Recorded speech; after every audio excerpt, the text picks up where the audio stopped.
வணக்கம் நேர்களே. பிரதமராக நரேந்திர மோடி அவர்கள் பதவியேற்று 11 ஆண்டுகள் முடிஞ்சிருக்கு. இந்த நிலையில் ரயில்வேவினுடைய நிலை எப்படி இருக்குது? முன்னாடி அவங்க வர்றதுக்கு முன்னாடி ரயில்வே இருந்த அதே நிலை தான் இருக்கா, இல்லை இன்க்ரீஸ் ஆயிருக்கா? வந்தே பாரத் மாதிரியான ட்ரெயின்ஸ் எல்லாம் விட்டுருக்காங்க. இப்போ இருக்கக்கூடிய நிலை என்ன நடந்துட்டுருக்கு? ஆனந்த் சார்ட்ட கேட்டு தெரிஞ்சுக்கலாம் வாங்க. வணக்கம் சார். வணக்கம் சார். ரயில்வேஸை பற்றி உங்களுடைய ஒப்பீனியன் என்ன? நாளைக்கு வந்தே பாரத்தில் போகிற அதனால் இதை எதுக்கு மக்கள்கிட்ட சொல்லு. கம்பெனி ஈவெண்ட்டுக்கு முன்னே வந்தே பாரத்துக்கு கூப்பிட்டு போகிறாங்க. வந்தே பாரத் ட்ரெயினில் கோயம்புத்தூர் போகிறேன் சார். எஸ், அந்த வந்தே பாரத்தில் போகிற குஷியில் ரயில்வேஸை பற்றி பேசுகிற நீ. ஆமாம் சார். நம்ம இன்டகிரேட்டட் கோச் ஃபேக்ட்ரியில் மணின்னு ஒருத்தர் தான் அதை டிசைன் பண்ணி டெவலப் பண்ணார். ஸோ உனக்கு ஒரே குஷி தான். Okay sir. அதான் இப்போ லாஸ்ட் 11 இயர்ஸில் நம்ம எடுத்துட்டோம் அப்படின்னா வந்தே பாரத்துங்கிறது 11 வருஷத்துக்கு முன்னாடி கிடையாதே சார். கிடையாது. இப்போ நம்ம பேசுவோமா டைனமிக் ப்ரைஸிங் அப்படின்ற ஒரு விஷயத்த? அதான் இப்போ நம்ம இதுவாக ஒன்று நான் கேட்குறேன், நீயே எனக்கு பதில் சொல்லு. Okay sir. நம்மளுக்கு கம்ப்யூட்டரை திறந்து வச்சுக்கோ, கம்ப்யூட்டர் ஜியை திறந்து வை. Okay sir. நான் ரெடி இல்லை, நான் அப்படியே எப்போதுமே ஆன் தி ஆஃப் தான் ஆமாம் அடிப்பேன். ஆமாம். நான் கேட்குறேன், ஒன்றா பதில் சொல்லு. Okay sir, ton. 2014 அப்புறம் டிக்கெட் விலை எவ்வளோ ஏறி இருக்குது? செகண்ட் கிளாஸ் ட்ரெயின் டிக்கெட் விலை எவ்வளோ ஏறி இருக்குது? 2014 இங்கேருந்து திருச்சிக்கு செகண்ட் கிளாஸ் ட்ரெயின் டிக்கெட் என்ன விலை? இன்றைக்கி செகண்ட் கிளாஸ் ட்ரெயின் டிக்கெட் என்ன விலை? அப்படியே டபுள் ஆயிருக்கு சார். எவ்வளோ? ஒரு கிலோமீட்டருக்கு 32 பைசான்னு இருந்தது, 66 பைசாவாயிருக்கு. அப்படின்னா டபுளுக்கு மேலே இருக்குது. டபுள். Yes, right. இதுக்கு டீசல் பெட்ரோல் எல்லாம் எலக்ட்ரிஃபைடு தானே. ஆமாம் சார். மன்மோகன் சிங் காலத்து வரைக்கும் திருநெல்வேலி வரைக்கும் எலக்ட்ரிஃபை ஆகிடுச்சுல்ல. அப்போ எதுக்கு 32 66 ஆக்கினீங்க? ஆக்கிட்டீங்களா? இப்போ என்ன மாதிரி ஆளாக ட்ரெயினில் போகிறேன்? நீங்களும் ஃப்ளைட்டில் போகிறீங்க? நாங்கள்லாம் ஃப்ளைட்டில் போய்டுறோம். அப்போ ட்ரெயின் யாருக்கு? நான் எங்களை மாதிரி ஆட்களுக்கு. நீ வந்தே பாரத் பார்ட்டிப்பா, உனக்கு கூட கிடையாது. நீ என்னென்னா ஆம்னி பஸ்ஸில் வோல்வோ பஸ்ஸில் படுத்துக்கிட்டே போகிற கேஸு. உனக்கு கூட கிடையாது. உனக்கு கீழே இருக்கிற ஆள் எவனால் வந்தே பாரத்தில் போக முடியாதோ, எவனால் வோல்வோ பஸ்ஸு போக முடியாதோ, எவன் தமிழ்நாடு டிரான்ஸ்போர்ட் கார்ப்பரேஷன் பஸ்ஸில் போகிறதுக்கு கூட காஸ்ட்லியாக இருக்கும்னு நினச்சி போகிறவனுக்கு தான் ரயில்வேஸு. இப்போ ஒரு பையன் இங்கே நிறைய பேர் இருக்காங்க. நம்ம தைரோ கேர் ஒருத்தர் இருக்கார்ல, வேல்மணி சார். அவர் கோயம்புத்தூர்லேருந்து பாம்பேக்கு ஓடி போய் பழைச்சேங்கிறார்ல, ஒன்றுமே இல்லாமல் ஓடி போனேங்கிறார்ல. அப்போல்லாம் அவருக்கெல்லாம் ஜெயந்தி ஜனதான்னு ஒரு ட்ரெயின் இருக்கும், அதை பிடிச்சி ஓடி இருப்பார். இங்கேருந்து ஜனதா எக்ஸ்பிரஸில் போனவங்க தாதார் எக்ஸ்பிரஸில் போய் தாராவியில் இறங்கி செட்டில் ஆனவங்களுக்கு தான் ட்ரெயின். இங்கேருந்து இப்போ டெல்லிக்கு 3 நாள் ட்ரெயினில் போனவன் தான் இருக்கிறான். அவனுக்கெல்லாம் தான் இது. எப்படியாவது 100 ரூபா 150 ரூபா கொடுத்துப்பேன். அவனுக்கு நீ 32 ரூபாலேருந்து 66 ரூபா ஏறி இருக்குது. 2013 மெட்ராஸ் டு பாம்பே என்ன மெட்ராஸ் டு பெங்களூர் என்ன ஃப்ளைட் டிக்கெட்டு, இப்போ என்ன ஃப்ளைட் டிக்கெட்டு பாரு. மெட்ராஸ் டு பெங்களூர் பாரு, 2013-14. சரி சார், நான் டெல்லியே சொல்லிடுறேன். 7500 ரூபா வந்தது அப்போ போரு. 2013 டெல்லி டிக்கெட்டு எவ்வளோ? இன்றைக்கி ஓவர் நைட் புக்கிங் பண்ணாலே 7500. ஆமாம், அப்ராக்சிமேட்டாக 3500லேருந்து 6000 ரூபா இருந்திருக்கு சார். 6000 ரூபா. இன்றைக்கும் அதே விலை தான். இன்றைக்கி ஆல்மோஸ்ட் அதே ப்ரைஸ் தான். என்ன 3500 ரூபாய்க்கு கிடைக்காது.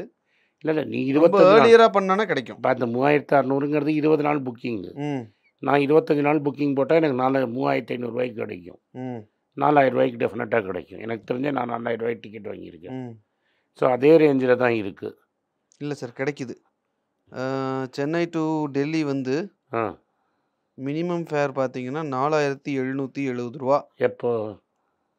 ரொம்பலாம் இல்லை சார். நாளைக்கு போகணுன்னாலே 4500 ரூபா, 4900 ருபீஸ். அப்போ டெல்லி நாளைக்கு போகணுன்னா இன்றைக்கி டிக்கெட்டு வாங்குறேன்னா இதை ஸ்க்ரீன்ஷாட் எடுத்து போட்டு காமிச்சிரு. சீப்பஸ்ட் ப்ரைஸே உங்களுக்கு 4900 ஸ்டார்ட் ஆகுது இன்றைக்கி. ஆமாம் சார். எஸ், கார்த்தால 5 இப்போ நான் பேசி ஈவினிங் 7 மணி பேசி நாளைக்கு கார்த்தால 5:50க்கு போகணுன்னா 5000 ரூபா டிக்கெட், 4500 ரூபா டிக்கெட். காசியாபாத்னு போட்டிருக்கேன். பட் டைரெக்டாக டெல்லின்னு போட்டால் கூட 5700 ரூபா டிக்கெட். அவ்வளோதான் நாளைக்கு போகிற டிக்கெட்டு. ஸோ டிக்கெட்டு விலை ஏறவே இல்லை. ஃப்ளைட் டிக்கெட் காஸ்ட் ஏறலை. எஸ், கொஞ்சம் 5-10 ஏறிடலாம். 10% ஏறி இருக்கு. இன்ஃப்ளேஷன் 10 வருஷத்தில் இன்ஃப்ளேஷன் எவ்வளோப்பா ஏறி இருக்குது? 10 மடங்கு ஏறி இருக்கு சார். 10 வருஷத்துக்கு முன்னாடி பால் என்ன ரேட்டு, இப்போ என்ன? நான் பிரியாணி சொல்கிறேன் சார். ஆ. எல்லாரும் சாப்பிட்ற ஒரு பொருள். 10 வருஷத்துக்கு முன்னாடி 45 ரூபாய்க்கு பிரியாணி கிடைக்கும். இன்னைக்கு இன்னைக்கு 45 ரூபாய்க்கு ரோட் சைடு கடையில் கூட பிரியாணி கிடைக்குமான்னு தெரியல. சரி, நீ ஊருக்குலேருந்து ஓடி வந்தல்ல, ம் தள்ளு வண்டியில் தோசையை சாப்பிட்ருக்கல்ல, ம் எவ்வளோத்துக்கு தோசை சாப்பிடுவ? 5 ரூபா, இப்போ தள்ளு வண்டி தோசை எவ்வளோ? 30 ரூபா, 10 வருஷத்தில் எவ்வளோ ஏறி இருக்கு? 500% சார். ட்ரெயின் டிக்கெட் எவ்வளோ ஏறி இருக்கு? ட்ரெயின் டிக்கெட் ஒன்றும் பெருசாக ஏறின மாதிரி தெரியல. 32 பைசாலேருந்து 66 பைசா இருக்கு. நீ தானே இப்போ பார்த்து சொன்ன. ஆமாம் 10 சார். வருஷத்தில் ஆமாம். கிலோமீட்டருக்கு 160 ரூபா. Okay fine. அப்படி நீங்கள் கேட்டிங்கன்னா நான் 180 ரூபா கொடுத்துட்டு இருந்த இடத்துல நீங்கள் 360 ரூபா கொடுக்குறேன். இன்னைக்கு 360 ரூபா அஃபோர்ட் பண்ணுறதுனால எனக்கு அது பெரிய வித்தியாசமாக இல்லை. 100% ஏறி இருக்கா? ஃப்ளைட் டிக்கெட்டு அப்படியே தான் இருக்குது. அப்போ யாருக்கு ஃபேவர் பண்ணியிருக்கேன்? எனக்கு ஃபேவர் பண்ணியிருக்கியா, உனக்கு ஃபேவர் பண்ணியிருக்கியா? நீங்கள் கவர்மெண்ட்டை கேட்குறீங்களா என்ன கேட்குறீங்களா ஒன்றை சார்? தான் கேட்குறேன். நீ தானே அரசாங்கம். யாருக்கு வேலை செஞ்சுருக்கு இந்த அரசாங்கம் 10 வருஷத்தில்? கூகுள் அடிச்சு பார்த்தா எல்லா நம்பர்ஸும் வருது சார். அதே ரேட்டில் தான் இருக்குது.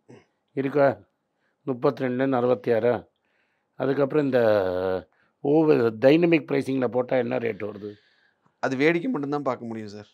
அதுக்கு ஃப்ளைட்லேயே போயிடலாம். இப்போ அது சொல். இப்போ நாளைக்கு எனக்கு கோயம்புத்தூர் டிக்கெட் கிடைக்குமா? வாய்ப்பே இல்லை சார். போடு. ட்ரெயின்லாம் நாளைக்கு வாய்ப்பே இல்லை சார். 1365 ரூபா வெயிட்டிங் லிஸ்ட் பயங்கரமாக இருக்குது. எவ்வளோ? 1365 ரூபா வந்தே பாரத்தில். 1365 ரூபா கொடுத்தா தான் நீ வந்தே பாரத்தில் போக முடியும். அதுவும் வெயிட்டிங் லிஸ்ட் தான். நாளைக்கு போகலாம் முடியாது. ட்ரெயின் முடியாதுல்ல. ஏறதுக்கு முன்னாடி கேன்சல் பண்ணிடுவாங்க. இப்போ தெரியுதா? நான் 3000 ரூபா கொடுத்தா ப்ளெயினில் போடுவேன். வேலை நடந்துடும். வேலை நடந்துடும். இப்போ நீ யாருக்காக அரசாங்கம் நடத்தணும்? எனக்காக. எனக்கு நடத்தணுமா உனக்கு நடத்தணுமா? எனக்கு உனக்கு சப்போர்ட் வேணுமா எனக்கு சப்போர்ட் வேணுமா? எனக்கு தான் சார். இப்போ நீ ஏன்னா யாருக்கா நீங்கள் காசு கொடுத்து ஃப்ளைட்டில் போயிடுவீங்க. ம். நான் ஃப்ளைட்டில் போகிறதுக்கு 1000 தடவை யோசிக்கணும். அதுக்கு முதல்ல என் கையில் பணம் இருக்கணும். ஓகே. வந்தே பாரத்துக்கு இப்போ இவன் என்ன ஆவான்? நீயாவது கம்பெனி கணக்கில் வந்தே பாரத்தில் ஓடிடுவ. இவன் என்ன ஆவான்? ம் ம். நானே பயந்துட்டு தான் சார் டிக்கெட் கிடைக்காதுன்னு தான் மதுரைக்கு போயிட்டு வந்த உடனே போட்டேன் டிக்கெட்டு. நான் திரும்பி என்ன சொல்ல வரேன்னா, ஒரு point A to point B ஒரு ஏழை போகணுன்னா அதுக்கு தான் ரயில்வேஸு. பட் இன்னைக்கு அது எல்லாமே வந்து அதுவும் பணக்காரர்களுக்காக மாறிடுச்சு. ஆமாம், இந்த டபுள் டக்கர்னு ஒன்று எல்லாமே பணக்காரன் தான் பாஸ். இது நம்மளுக்கு கண்ணுக்கு தெரியக்கூடாதுன்னு தான் இந்த ரயில்வே பட்ஜெட்டுங்கிறதே எடுத்துட்டாங்க. முன்னெல்லாம் ரயில்வே பட்ஜெட்னு ட்ரெயின் இதுக்கு ஆமாம் தனியாகவே இருந்தது. ஆமாம், இப்போ ரயில்வே பட்ஜெட்டே கிடையாது. என்ன ரேட் ஏற்றினா உனக்கு தெரியவே தெரியாது. அது அடுத்து 2 நாளுக்கு அப்புறம் வந்து ட்விட்டரில் தனியாக போடுவாங்க சார். இப்போ ரேட்டே தெரியாது. ம் ரைட்டா? ரேட் ஏற்றினது தெரியாது. ரைட்டா? ம் டிவிக்கு எல்லாமே முதலாளி காப்பரேட் வாங்கிட்டான். ம் அவன் அதை பற்றி பேசவே மாட்டான். எந்த டிவிலேயே அது பேசியிருக்கிறாங்களா? சார் எந்த டிவிலையுமே பேசலை. ஏன்னா அது வர்றதுக்கே 2 நாள் ஆகும். 2 நாளில் நாங்கள் வேற இப்போ நியூஸ் கூட போயிடுவோம். யாரும் அனலைஸ் பண்ணுறீங்களா? யாரும் பண்ணுறதில்ல. அப்புறம் யாரும் பண்ணுறதில்ல. உண்மைதான் அது. வந்தே பாரத் மெட்ராஸ்லேருந்து கோயம்புத்தூருக்கு எவ்வளோ நேரம் ஆகும்? 6 மணி நேரம். 6 மணி நேரம். ஜப்பானில் நான் போயிருக்கிறேன். ம் 500 கிலோமீட்டர் 1 மணி நேரத்தில் போவோம்.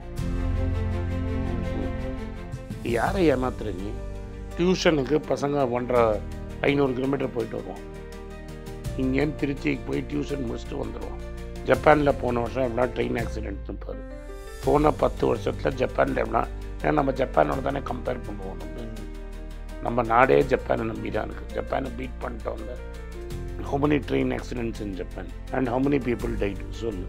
பட் இந்த அரசாங்கம் இதை நீ எதை கண்ண முடின்னு சொல்லுவேன். ம் நீ பணக்காரங்களுக்கு தான் அது வேலை செய்யும். வணக்கம், எனக்கு ஒரு விஷயத்தை அட்டென்ஷனுக்கு கொண்டு வந்திருக்காங்க. என்னோட ஏஐ ஜென்ரேட்டட் இமேஜை பார்த்து யாரோ ட்ரேடிங்க்கு பணம் கொடுத்து ஏமாந்துருக்காங்க. ப்ளீஸ், உங்களுக்கு நான் பல தடவை சொல்லிட்டேன், இப்பவும் சொல்கிறேன், நான் யார்கிட்டையும் பணம் டைரெக்டாக வாங்குறது இல்லை, அப்பாயின்மெண்ட் பார்க்குறதே கிடையாது. அதனால் என்னை பார்க்கலான்னு யாராவது காசு கேட்டாங்கன்னா இல்லைன்னு சொல்லிவிடு. அடுத்தது ஒரு இமெயில் ஐடி இருக்குது, அதில் போட்டால் எங்கள் டீம் கான்டாக்ட் பண்ணுவாங்க. அது டைம் ஆகுதுன்னா வினோதோட இன்ஸ்டாகிராம் அக்கௌண்ட்டில் வினோத்தை மெசேஜ் பண்ணுங்க. அவன் என் தம்பி, அதுலேயும் அவன் காசு கேட்க மாட்டான். காசு கேட்குறாங்கன்னா ஏமாறுறீங்க. யார் என்ன சொன்னாலும் கம்பெனிக்கு செபி அல்லது ஐஆர்டிஏ அல்லது ஆர்பிஐ ரெஜிஸ்ட்ரேஷன் இருக்கணும். இந்த 3 ரெஜிஸ்ட்ரேஷன் ஏதாவது இருந்தால் தான் உங்களோட பணத்தை நீங்கள் கொடுக்கணும். நீங்கள் இன்கேஸ் ஆஃப் இன்சூரன்ஸ் டைரெக்டாக இன்சூரன்ஸ் கம்பெனிக்கு தான் கொடுக்கணும். இன்கேஸ் ஆஃப் ட்ரேடிங் நீங்களே புரோக்கர்கிட்ட போட்டு ட்ரேட் பண்ணணும். மியூச்சுவல் ஃபண்டும் கம்பெனிக்கு தான் கொடுக்கணும். த்ரூ எக்ஸ்சேஞ்சு நீங்கள் வாங்கிக்கலாம். இதெல்லாம் எதுக்கு நான் உங்களுக்கு சொல்கிறேன்னா, யாரையாவது சொல்கிறாங்கன்னு நம்பி ஏமாறாதீங்க. உங்களுக்காக நான் ட்ரேட் பண்ண முடியாது, அது இல்லீகல். நான் ட்ரேடும் பண்ணுறது கிடையாது.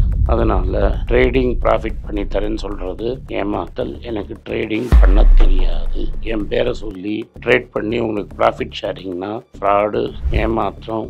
நான் யார்கிட்டையும் காசு கேட்கல, கேட்கவும் மாட்டேன்.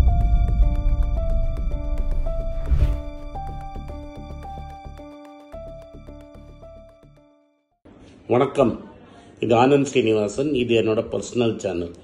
மணி பேச்சுக்கு தனியாக ஒரு சேனல் இருக்குது, அது டெலிகிராஃப் சேனல். இது என்னோட பர்சனல் சேனல். நான் என்ன நினைக்கிறேன், நான் தத்துவ பேச்சை பற்றி என்ன பேசுகிறேன், நான் பொருளாதாரத்தை பற்றி என்ன நினைக்கிறேன், ஜென்ரல் பொருளாதாரத்தை பற்றி நினைக்கிறேன், என் ஐடியாலஜியை பற்றி நான் என்ன நினைக்கிறேன், என்னோடய ஃபிலாசபி, என்னோட நம்பிக்கை, ரமண மகரிஷி, சார்லி மங்கர் பற்றிலாம் என்ன நினைக்கிறேன்னு இதில் பேசுவேன். இதில் வீடியோ அப்டேட் அப்பப்போ வரும். நீங்கள் சப்ஸ்கிரைப் பண்ணிங்கன்னா என்ன நீங்கள் பர்சனலாக ஃபாலோ பண்ணுறீங்க.